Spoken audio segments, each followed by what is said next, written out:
السلام علیکم دوستو، آج کا موضوع بہت ہی اہم ہے۔ نبی کریم صلی اللہ علیہ وآلہ وسلم کی سیرت پر ایک بہت ہی پیارا موضوع بننے جا رہا ہے۔ غور سے سنیے گا، انشاءاللہ ایمان تازہ ہو جائے گا۔ جیسا مہمان ویسا اعلان، حضور صلی اللہ علیہ وآلہ وسلم کی ولادت سے پہلے دنیا میں جہالت و کفر کا اندھیرا تھا۔ حضور ایسا نور بن کر تشریف لے آئے کہ دنیا سے تاریکی ختم کر دی۔ اسلام کا ایسا نور پھیلا کہ سارے عالم کو روشن کر دیا۔ پوری دنیا میں ایسا ہوتا ہے کہ کوئی بھی بڑا موقع یا میگا ایونٹ سے پہلے اس کے لیے اعلانات، اناؤنسمنٹ شروع ہو جاتے ہیں، اس کی تشہیر کی جاتی ہے۔ رب کے حبیب نے آنا تھا، جن کے سبب کائنات بنی، ان کی آمد ہونے والی تھی، کیونکہ نبی پاک وجہ تخلیق کے کائنات ہیں۔ He is the reason of all creation۔ حدیث قدسی بھی ہے، اے محبوب، اگر میں تمہیں نہ بناتا تو یہ کائنات بھی نہ بناتا۔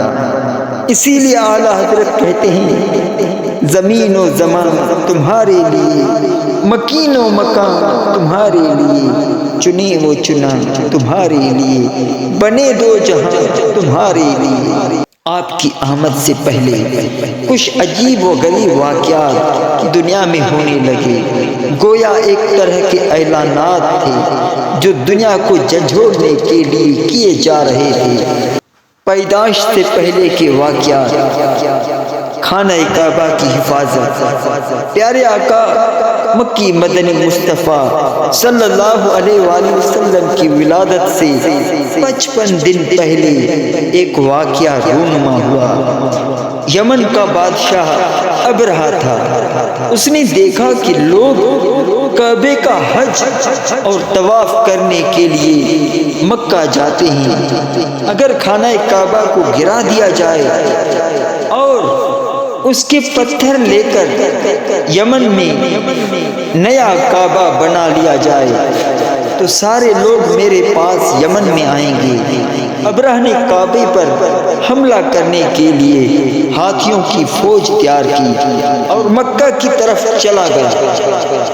مکہ پہنچ کر ابرہہ نے لوگوں کے مویشی اور جانور پکڑ کر قبضے میں کر لیے، جن میں حضور صلی اللہ علیہ وآلہ وسلم کے دادا جان حضرت عبد المطلب رضی اللہ تعالیٰ عنہ کے بھی 200 اونٹ تھے۔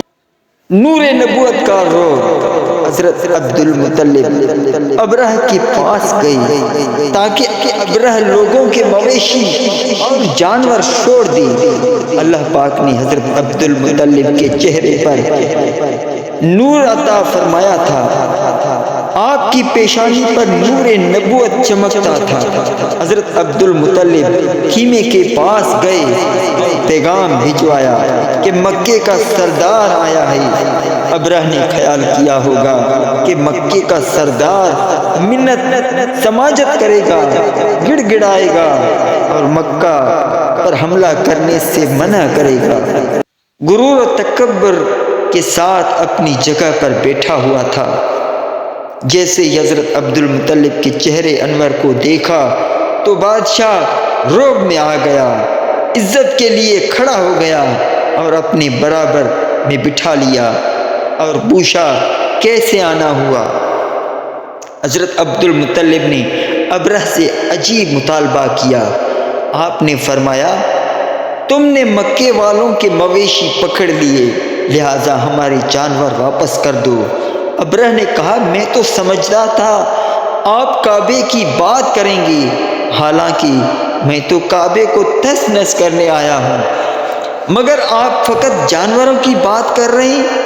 حضرت عبد المطلب نے ابرہہ کو کمال جواب دیا اور وہ جواب سیرت کی کتب میں ہمیشہ کے لیے درج ہو گیا۔ آپ نے فرمایا، ہم جانوروں کے مالک ہیں، انہی کی بات کریں گے، اور جو کعبے کا مالک ہے وہ خود اس کی حفاظت کرے گا۔ ابرہ نے خیال کیا کہ شاید حضرت عبد المطلب پریشان کنفیوز ہو گئے ہیں، لشکر دیکھ کر ڈر گئے۔ بہرحال ابرہ نے جانور چھوڑ دیے۔ حضرت عبد المطلب نے واپس آ کر اعلان کیا کہ سب لوگ جانوروں سمیت پہاڑوں پر چلے جائیں۔ 1400 سال پہلے مکہ آج کے مکے سے بالکل مختلف تھا۔ آج تو وہاں ہوٹلز وغیرہ ہیں، مگر اس زمانے میں چاروں طرف پہاڑ ہی پہاڑ تھے۔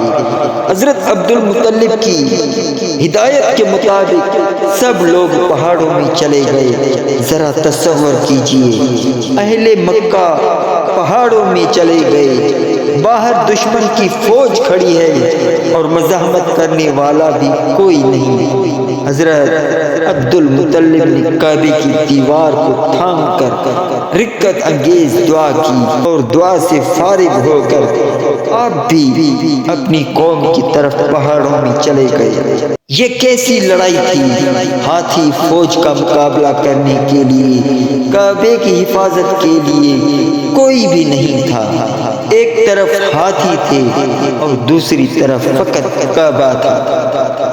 ابرہ نے ہاتھی فوج کو حکم دیا کہ کعبے کو تہس نہس اور تباہ برباد کر دو۔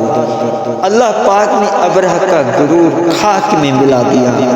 جس ہاتھی پر ابرہ بیٹھا تھا اسے چلانے کے لیے لاکھ کوشش کی، مگر وہ اپنی جگہ سے ٹس سے مس نہ ہوا۔ جدھر رخ کرتے چل پڑتا، مگر کعبے کی طرف چلاتے تو نہ چلتا۔ دنیا میں جنگ کی نوعیت کے مطابق افواج لڑتی ہیں، بحری جنگ ہو تو نیوی لڑتی ہے، بری ہو تو آرمی مقابلہ کرتی ہے، فضائی ہو تو ایئر کرافٹ بھیجے جاتے ہیں۔ آج کل گائیڈڈ میزائل بن گئے ہیں، ہدف یعنی ٹارگیٹ سیٹ کر لو، میزائل اسی ہدف جا کر لگے گا۔ 1400 سال پہلے بھی قدرت نے گائیڈڈ میزائل کا نظارہ کروایا۔ ہاتھی فوج کا مقابلہ کرنے کے لیے ابابیل بھیجے تھے۔ ہر ابابیل کے چونچ اور پنجوں میں 3 کنکریاں تھیں اور وہ کنکریاں گائیڈڈ میزائل کی طرح کام کر رہی تھی، کیونکہ ہر کنکری پر ہاتھی اور اس کے سوار کا نام درج تھا۔ اس جنگ کا پس منظر سورہ فیل کی روشنی میں دیکھنے سے واضح طور پر سمجھ آتا ہے۔ چنانچہ رب کریم نے قرآن مجید میں ارشاد فرمایا، أَلَمْ تَرَ كَيْفَ فَعَلَ رَبُّكَ بِأَصْحَابِ الْفِيلِ أَلَمْ يَجْعَلْ كَيْدَهُمْ فِي تَضْلِيلٍ۔ کیا تم نے نہ دیکھا کہ تمہارے رب نے ان ہاتھی والوں کا کیا حال کیا؟ کیا اس نے ان کے مکر و فریب کو تباہی میں نہ ڈالا؟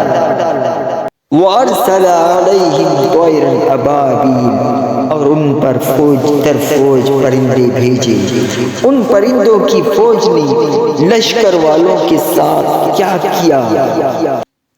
ترمیہم بحجارۃ من سجیل، جو انہیں کنکر کے پتھروں سے مارتے تھے، جس کا نتیجہ یہ نکلا کہ وَجَعَلَهُمْ كَعَصْفٍ مَّأْکُولٍ، تو انہیں جانوروں کے کھائے ہوئے بھوسے کی طرح کر دیا۔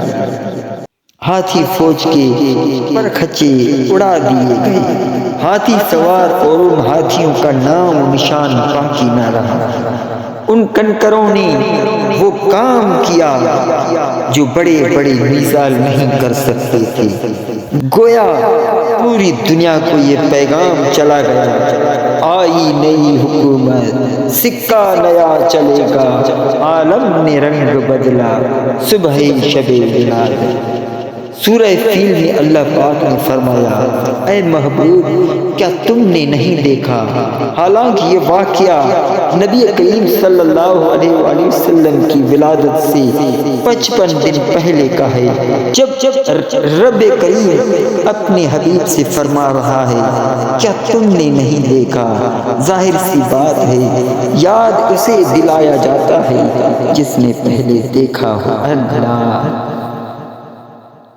اور حقیقت میں بھی ایسا ہی ہے جیسا کہ اللہ کے حبیب صلی اللہ علیہ وآلہ وسلم فرماتے ہیں کنت نبیا وآدم بین الروح والجسد، میں اس وقت بھی نبی تھا جب آدم روح اور جسم کے درمیان تھے۔ ایک اور حدیث پاک ہے اللہ پاک نے اپنے نور سے پیارے آقا کے نور کو پیدا فرمایا۔